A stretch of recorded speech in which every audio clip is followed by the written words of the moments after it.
구약 성경 예레미야서 8장입니다.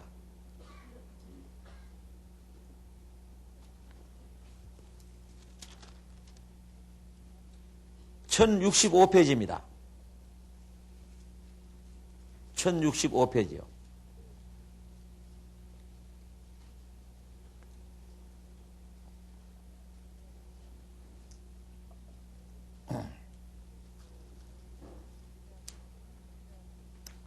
예레미야서 8장 20절입니다.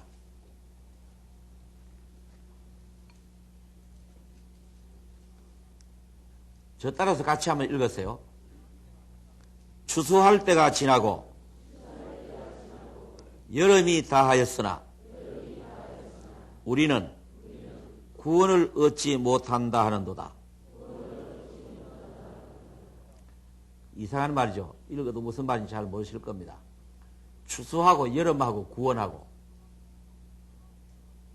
추수하고 여름하고 구원하고 무슨 관계가 있길래 추수할 때가 지나고 여름이 다하였으나, 이제 이 성경은 보리나 밀을 추수하는 풍속으로 썼기 때문에 여기서 추수는 여름을 말하는 것입니다. 밀보리 추수는 여름이니까 추수할 때가 지났다는 말은 여름이 지나가 버렸다 그 말입니다. 그런데 우리는 구원을 못 얻었구나 하는 사람입니다. 그 사람이 누구냐 하면은 여기에 버려진 사람이 하는 소리입니다. 어느 날 요 버려진 사람이 말하기를 추수할 때가 지나고 여름이 지나가 버렸는데 우리는 그만 땅이 꺼지도록 한숨을 쉬고 가슴을 치고 통곡을 하면서 하는 말입니다. 마태복음 3장을 찾으세요. 신약 성경 마태복음 3장.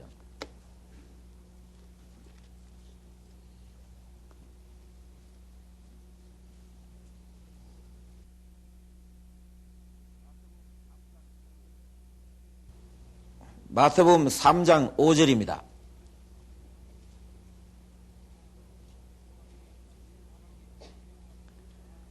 이때에 예루살렘과 온 유대와 요단강 사방에서 다 그에게 나와 자기들의 죄를 자복하고 요단강에서 그에게 세례를 받더니 요한이 많은 바리새인과 사두개인이 세례 베푸는 데 오는 것을 보고 이르되 독사의 자식들아 누가 너희를 가르쳐 임박한 진노를 피하라 하더냐. 여기 이제 바리새인과 서기관들, 사두개인들에게 독사의 자식들하고 한 것이 창세기 3장 15절에 뱀의 후손들입니다. 여인의 후손의 발꿈치를 상 예수님을 죽일 독사의 자식들이 뱀의 후손들, 마귀 자식들이라 그런 뜻입니다. 그들을 보고 세례 요한이 강하게 책망하는 말입니다. 8절에 그러므로 회개에 합당한 열매를 맺고 속으로 아브라함이 우리 조상이라고 생각지 말라. 내가 너희에게 이르노니 하나님이 능히 이 돌들로도 아브라함의 자손이 되게 하시리라. 이미 도끼가 나무 뿌리에 놓였으니 좋은 열매 맺지 아니하는 나무보다 찍어 불에 던지우리라. 이게 무슨 말이냐면은 회개에 합당한 열매를 맺어라. 회개하라. 회개의 열매를 맺어라 하고 소리칩니다. 회개의 열매를 맺지 않으면은 도끼가 나무 뿌리에 놓였으니 열매 맺지 않은 나무를 가지는 찍어서 불에 던진다. 심판한다 이 말입니다. 불에 사로버린다. 불심판이라는 그런 뜻입니다. 11절에 나는 너희로 회개케 하기 위하여 물로 세례를 주거니와 내 뒤에 오시는 이는 나보다 능력이 많으시니 나는 그의 신을 들기도 감당치 못하겠노라. 그는 성령과 불로 너희에게 세례를 주실 것이요. 자, 여기서 세례 요한은 물로 세례 주지만은 예수님은 성령과 불로 세례를 주신다. 이렇게 말씀하셨습니다. 자, 우리 성경을 오해한 것을 좀 풀고 갑시다. 사람들이 이 불세례를 성령인 줄 알아요. 이 불세례는 성령을 말하는 게 아니고 그 앞에 열매 맺지 아니하는 나무 가지는 찍어 불에 던진다고 하는 그 불을 말하는 것입니다. 그게 무슨 말이냐 하면은 예수님은 성령의 세례를 주시고 성령의 세례를 못 받은 사람은 불로 세례를 주는 겁니다. 지옥불입니다.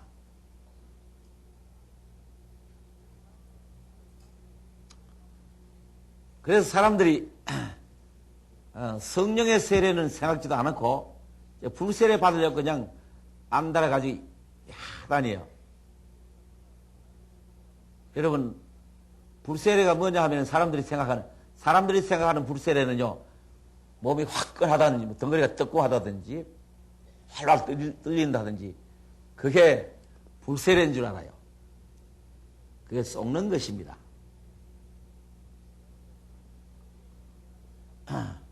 사도행전에 보면 불의 혀같이 갈라진 것이 저희 위에 임했다 하는 그런 말씀이 있기는 해도 그것은 몸이 뜨거워진다든지 그런 것을 말하는 것은 아닙니다. 여러분 몸이 뜨거워지고 떨리도록 하는 걸 원한다면은 그것이 만일 참으로 해야 할 일이라면은 한 2시간만 있으면 될 수 있어요. 다는 아니라도 이 가운데 상당한 부분의 사람이 뜨거운 체험을 할 수 있습니다.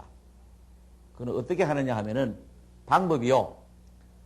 손뼉 치며 찬송 부르는 겁니다. 손뼉 치며 찬송을 부르고 한 가지 찬송을 택해가지고 계속 그 한 가지만 찬송을 부르고 무화정에 부르면 어제 저녁에 말씀드린 대로 정신이 통일이 돼요. 정신이 막 그 집중이 돼가지고 정신이 통일되는데 그때에 통성 기도를 시킵니다. 그럼 막 무화정에 들어가서 와. 내 소리가 작으면 옆에 소리 크니까 더 큰 소리 내가 좀 수라장으로 이제 기도하다가 저 뒤에서 이제 안수부대가 나서가지고 머리를 갑자기 그냥 무화지게 기도하는데 머리를 콱 짚어버리면은 깜짝 놀라면서 피가 확 끓어오릅니다. 그러면 덩어리가 따끔하든지 전신이 따끔하든지 심지어 막 떨기도 합니다.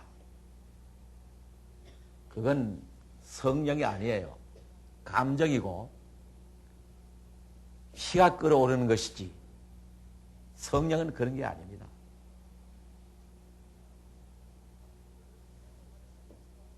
사람들이 그런 체험을 하면은 그것이 한참 동안 남아있어요. 한 며칠 지나면 그게 싹 사라지고 없어지니까 또 그 경험을 해야 하니까 또 그런 집회에 또 찾아갑니다. 그런 사람은 맨 그런 집회만 찾아다녀요. 썩는 것입니다.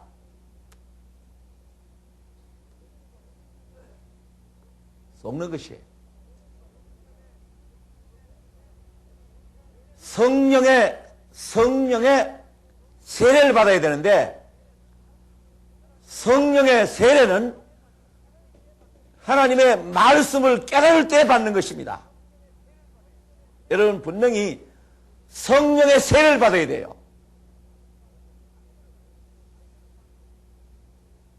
안 그러면 쭉정입니다. 그 다음 절 보세요. 12절. 손에 키를 들고 자기의 타작 마당을 정하게 하사 알곡은 모아 곡간에 들이고 쭉정이는 꺼지지 않는 불에 태우리라. 불에 태우시리라. 요 불에 태우는 것이 불세례입니다.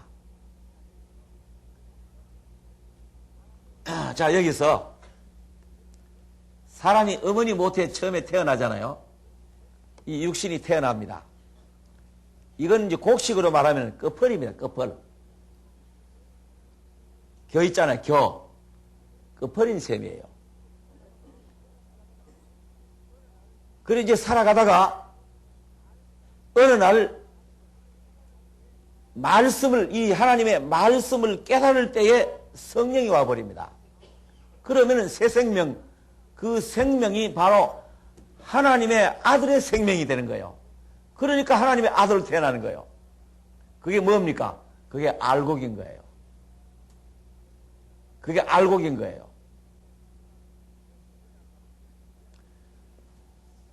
제가 둘째 날 말씀드렸죠. 하나님 밀이 땅에 떨어져 죽지 아니하면 하늘 그대로 있고 죽으면 많은 열매를 맺으리라. 예수님이 이 세상에 하나의 밀씨로 오셨는데 다시 싹이 나서 많은 열매 맺는다. 우리가 그 많은 열매 중에 하나이어야 합니다. 그래서 우리가 하나님의 아들이 되는 거예요. 그럼 하나님의 아들이라는 생명으로 태어날 때에 그게 알곡이 되는 것입니다. 그래서 어느 날 그 알곡은 모아 곡간에 들이고 알곡은 곡간으로 추수가 돼 갑니다. 그러니까 추수할 때가 지나고 여름이 지나갔다.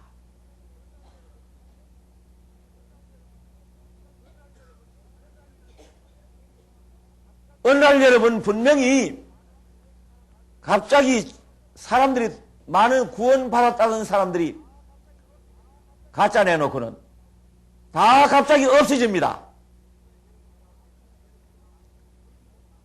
이번에 여러분 가운데 이 성경 말씀을 듣고 만일 영혼이 구원받는 확실한 것을 얻지 못하는 사람은 바로 그날 아까 예레미야서 8장 20절 말씀을 입으로 되뇌일 겁니다. 하하. 아이고 어찌할꼬 하면서 추수할 때가 지나고 여름이 지났는데 나는 구원을 못 받았구나. 그렇게 울부짖게 된다 이 말입니다.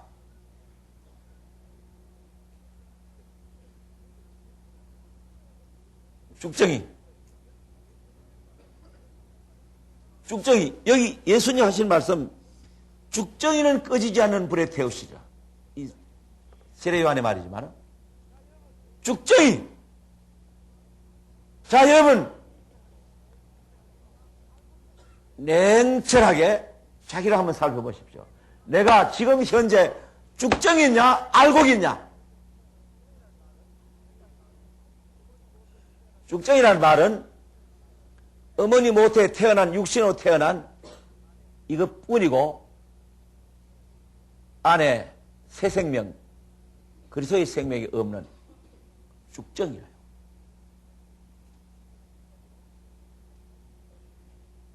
그 죽정이는 꺼지지 않은 불에 태우시리라.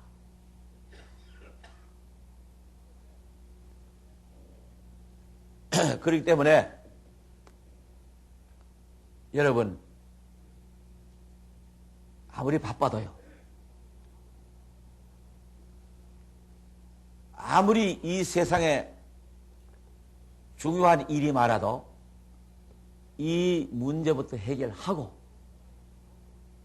죽정이를 면하고 알곡이 돼가지고 살아야 됩니다. 알곡이 돼서 산다고 해가지고 굶어 죽는 것도 아니고 여전히 먹고 살 수 있고 살아갈 수 있습니다. 이 세상 살 동안에는 디모데전서 6장에 보면은 먹고 마시는 것이 있은즉 족한 줄로 알라. 살 동안 먹고 마시고 그 다음에 입을 것 있으면 그 이상 것은 필요가 없습니다. 왜? 다 남의 것이니까. 그 대신 이 영혼의 알곡이 되는 이 문제에 집중해서 이 문제를 해결하고 살아야 돼요. 혹시 여러분 중에 이번에 이 집회를 참여하셔가지고 이 문제가 해결 안 되더라도, 이번에 안 되더라도 이걸 계속 찾아야 합니다.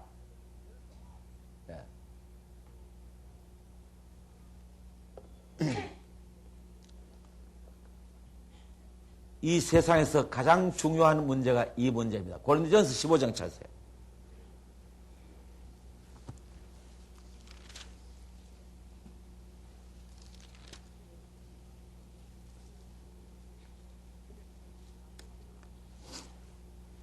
(284페이지입니다)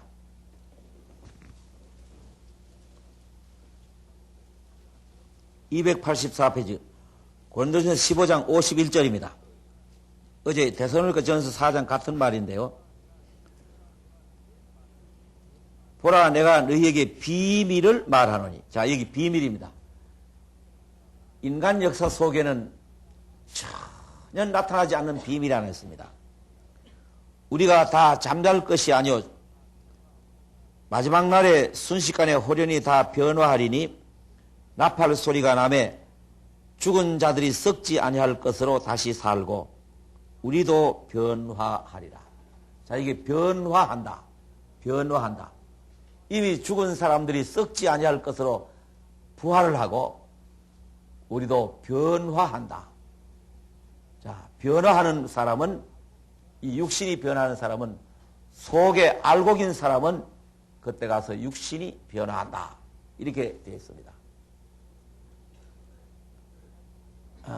여러분 들어보시면은 굉장히 막연하고 도대체 그게 어떻게 그렇게 되는가 싶습니다만은, 첫째 아셔야 할 것은 이 성경을 신뢰하십시오. 이 성경 말씀은 전부 다 사실이고 진리니까 이 성경을 신뢰하십시오. 이 성경이 말씀하신 모든 말씀은 그대로 마음에 받아들이고 믿으십시오. 그러면 여러분들이 차츰차츰 무엇인가가 마음속에서 알아져 오는 것이 생깁니다. 창세기 4장을 찾으십니다.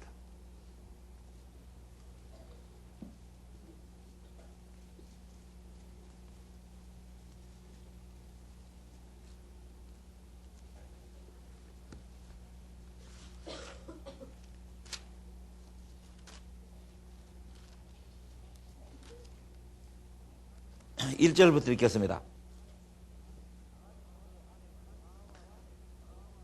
아담이 그 아내 하와와 동침하매 하와가 잉태하여 가인을 낳고 이르되 내가 여호와로 말미암아 덕남하였다 하니라. 그가 또 가인의 아우 아벨을 낳았는데 아벨은 양치는 자이었고 가인은 농사하는 자이었더라.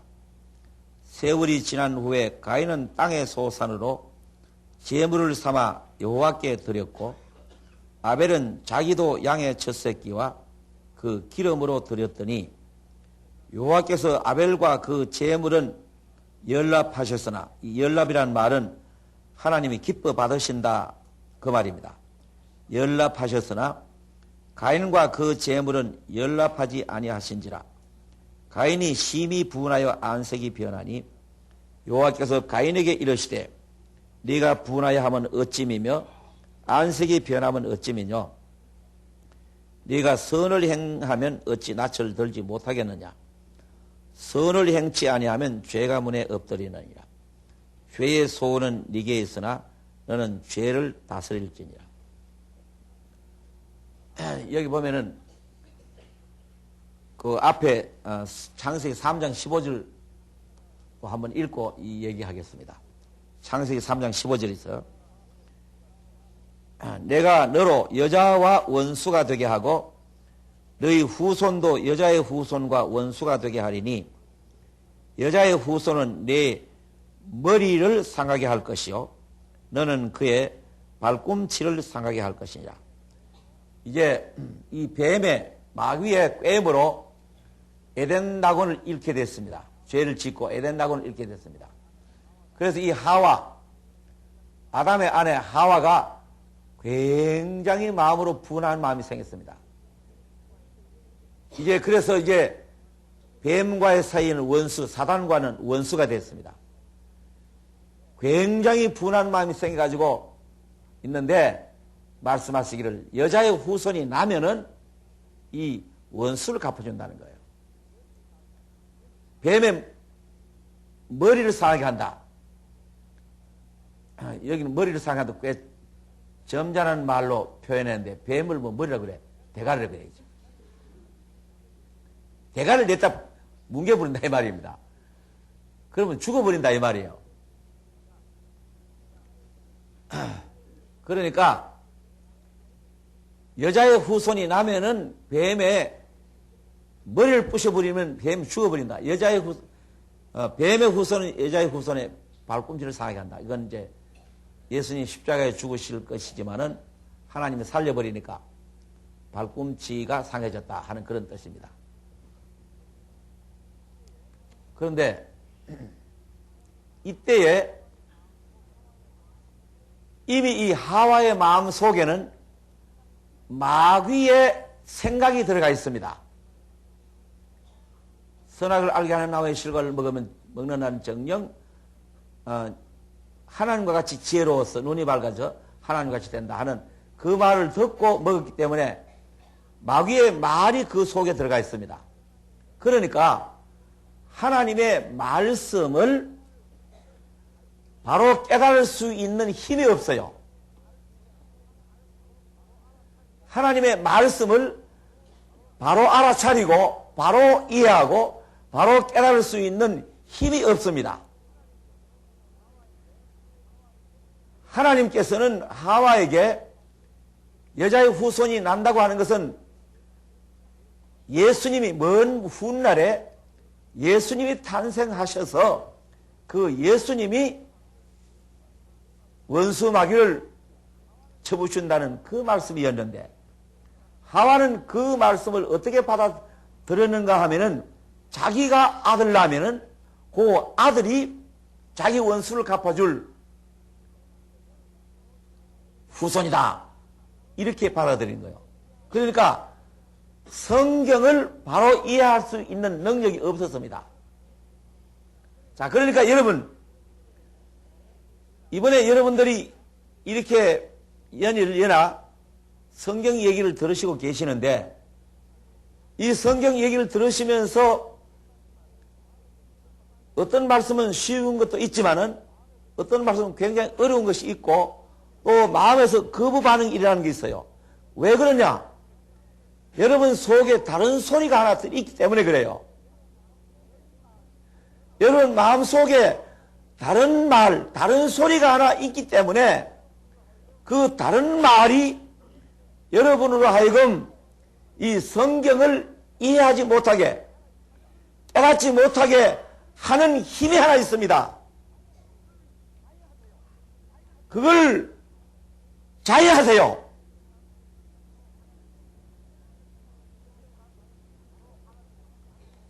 이 성경 말씀이 바로 알아들어지지 않고 바로 이해되지 않고 바로 믿어지지 않는 것은 이 안에 다른 힘, 다른 말이 있기 때문에 그래요. 그것이 바로 죄의 법칙입니다. 죄의 법칙이고 마귀로부터 온 거래요. 그러니까 성경 말씀이 잘 받아들이지 않는 것은 여러분이 똑똑해서 그런 것이 아니고 굉장히 위험한 얘기입니다. 자, 창세기 1장 4장 1절 보세요. 아담이 그 아내 하와와 동침함에 하와가 잉태하여 가인을 낳고 이르되 내가 여호와로 말미암아 덕남하였다 하냐. 자, 여기 보세요. 아, 이제 됐다. 이제 내가 여호와 하나님을 통해서 아들을 낳았다. 이게 바로 원수가 받을 후손이다. 그래서 가인을 잡고 이름을 지었습니다. 속은 것입니다. 하나님의 말씀을 바로 이해하지 못했습니다. 바로 못 깨달은 것입니다. 그 아들은 아니에요. 그 아들이 바로 마귀의 후손이에요.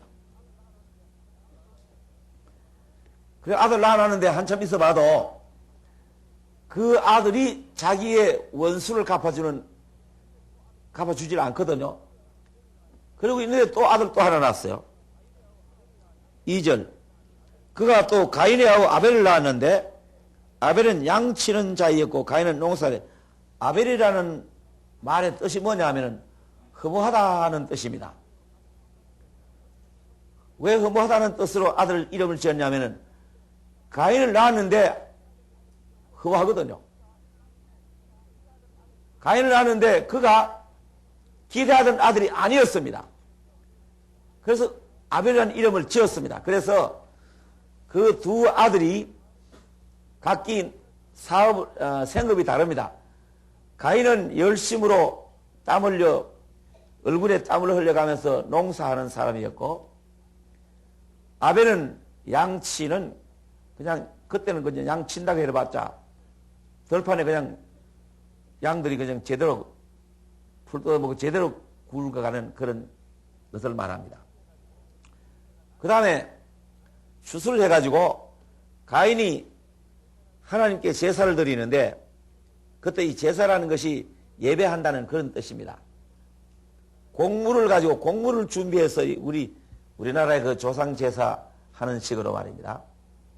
뭐 감도 넣고 꽃감도 넣고 무슨 저는 제사를 안 지내봐서 잘 모릅니다만은 사과도 넣고 뭐 생선도 넣고 떡도 해놓고 뭐 그렇게 하는 모양이죠. 그래서 제사를 드리고 아벨은 양을 잡아 제사 드렸습니다. 그런데 하나님이 가인의 제사를 안 받으셨어요. 왜 하나님이 가인의 제사를 안 받으셨는가?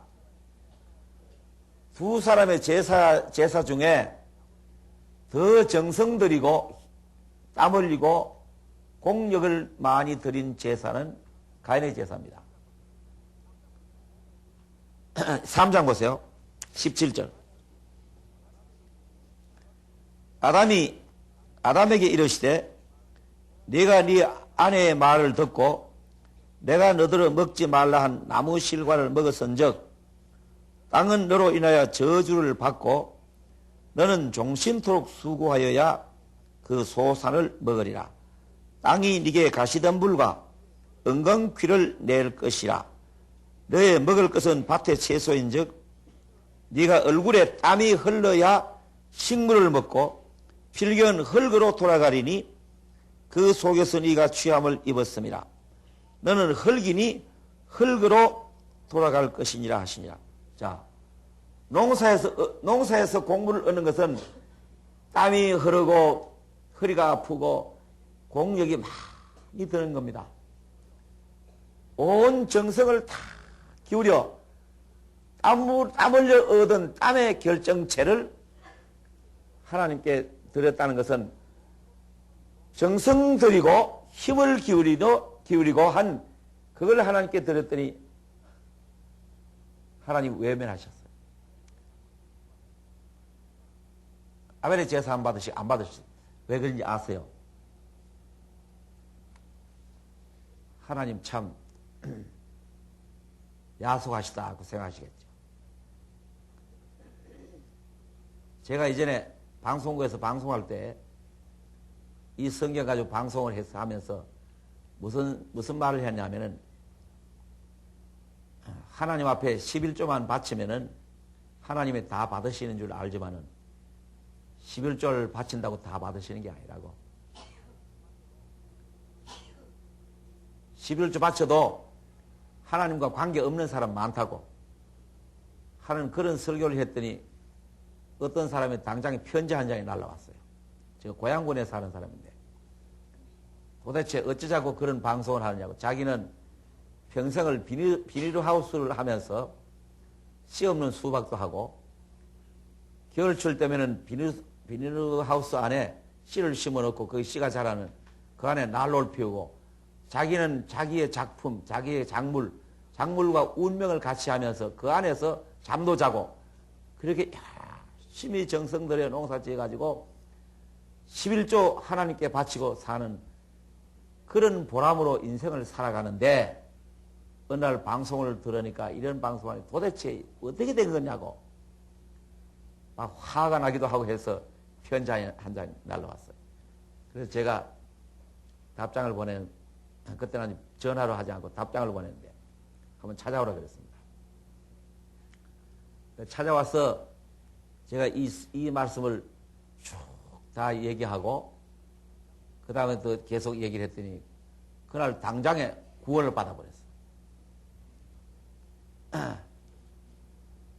요새는 그 농사 하지 않습니다만 농사 한다는 자체가 잘못됐다든지 그런 것은 아닙니다. 왜 그렇습니까? 왜 하나님이 가인의 제물을 안 받으신지 알아요? 여기 보세요. 땅이 저주를 받았다 그랬잖아요. 17절에 아담에게 이르시되 네가 네 아내의 말을 듣고 내가 너더러 먹지 말라 한 나무 실과를 먹었은즉 땅은 너로 인하여 저주를 받고. 자, 저주받은 땅에서 올라오는 열매가 무슨 열매입니까?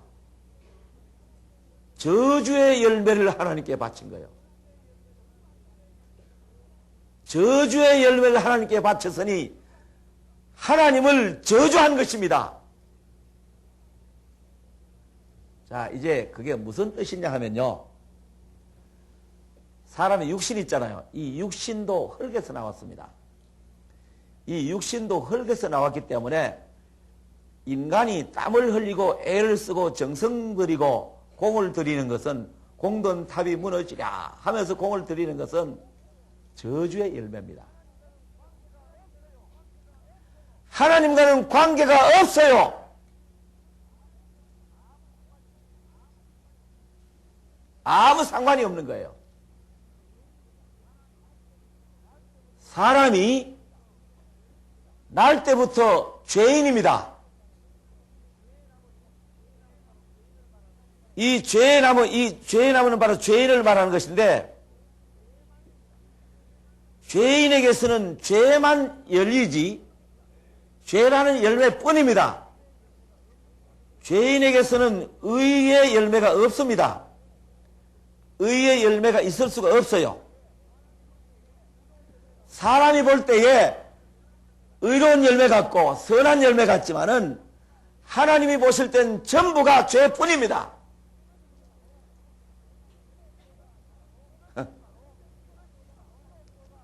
이것이 바로 기독교가 다른 종교하고 다른 점입니다. 기독교는 다른 종교하고 달라요.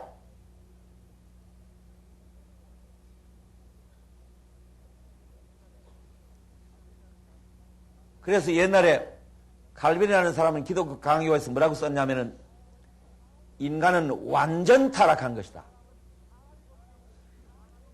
사람이 볼 때에 선한 것이 있고 의로운 것이 있지만은 사람이 보기에 의로운 것 선한 것도 하나님이 보실 때는 죄입니다.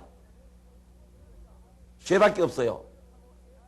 그러니까 사람이 노력하고 애쓰고 땀을 흘려서 만들어진 것도 죄의 열매를 하나님께 바쳤다 이런 뜻입니다. 하나님이 받지 않으셔요.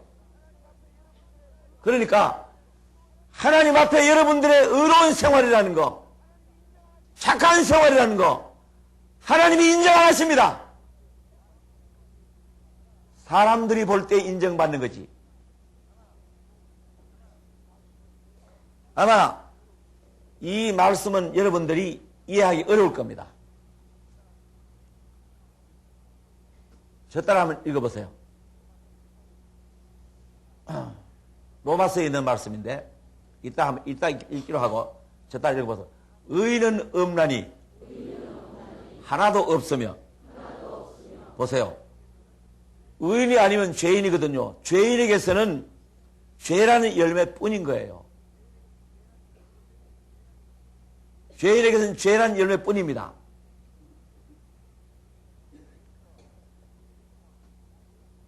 여기서 우리가 한 가지 알아야 할 것은 아담과 이브가 선악과를 따먹었습니다.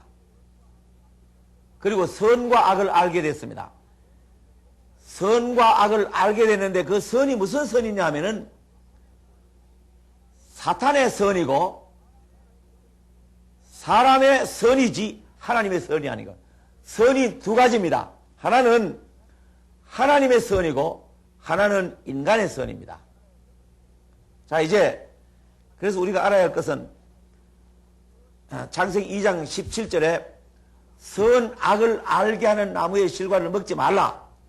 먹는 날에는 정령 죽으리라. 그러면 선악을 알게 하는 나무의 실과를 먹으면은 선과 악을 알게 된다 이 말입니다. 선과 악을 알게 되면은 죽는다 이 말이에요. 자, 그렇다면은 여러분 가만히 한번 생각해 보세요. 여러분 자신은 선과 악을 아느냐 모르느냐고요. 여기에서 나는 선과 악을 아는데 그게 죽었다는 뜻이에요.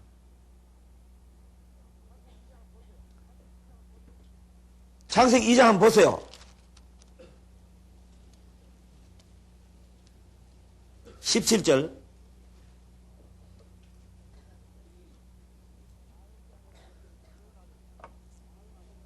저 따라 읽으세요. 선악을 알게 하는 나무의 실과는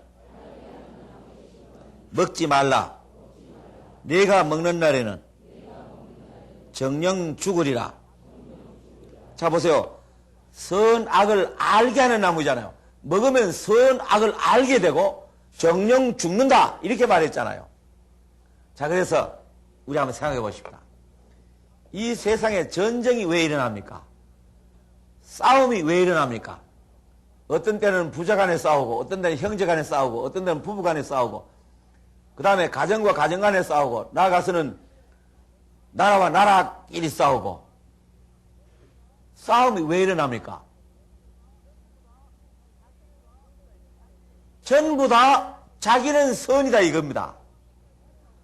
선 때문에 싸우는 거예요. 나는 선이고 너는 악이다. 저 사람은 또 아니다. 내가 선이고 네가 악이다. 선악 때문에 싸우잖아요. 공산주의자는 뭐라고 합니까? 공산주의가 선이다. 민주주의자는 뭐라고 합니까? 민주주의가 선이다.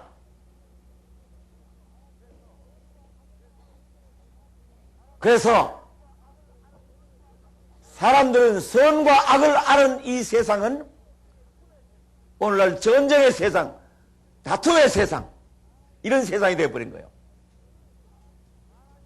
그러니까 사람이 선하다고 생각하는 그 선은 자기 생각의 선이지 하나님 보실 때는 선이 아니에요. 여러분, 오늘도 여러분들은 여러분 나름대로 선을 쫓아 살았습니다. 백화점에 가서 물건 사는데도 내가 좋아하는 물건, 그것이 내가 물건 사는데 그게 내 선입니다. 물건을 사는 데 대한 내 선이에요. 음식을 먹는데도 내가 좋아하는 음식 먹는 것은 내 선입니다. 도덕적인 선만 아니고 모든 것은 전부가 선악의 개념이야. 그래서 이 세상이 이 모양 이 꼴이 됐습니다. 이 세상에는 참된 선이 없어요. 참선은 뭐냐? 하나님의 선이 있습니다. 그 하나님의 선은 예수님입니다. 예수님. 이 세상에 선이 없는 세상인데 하나님의 선이 이 세상에 들어오신 거예요. 그건 이제 며칠 후에 더 자세히 알게 될 겁니다. 그래서 이 가인은 자기 나름대로 자기가 평가한 대로 선한 방법으로 제물을 바쳤더니 하나님이 받지 않으셨어요. 자기가 평가하는 대로, 자기가 좋아하는 대로, 그건 분명히 선한 방법으로 제물을 바쳤는데 안 받으셨습니다.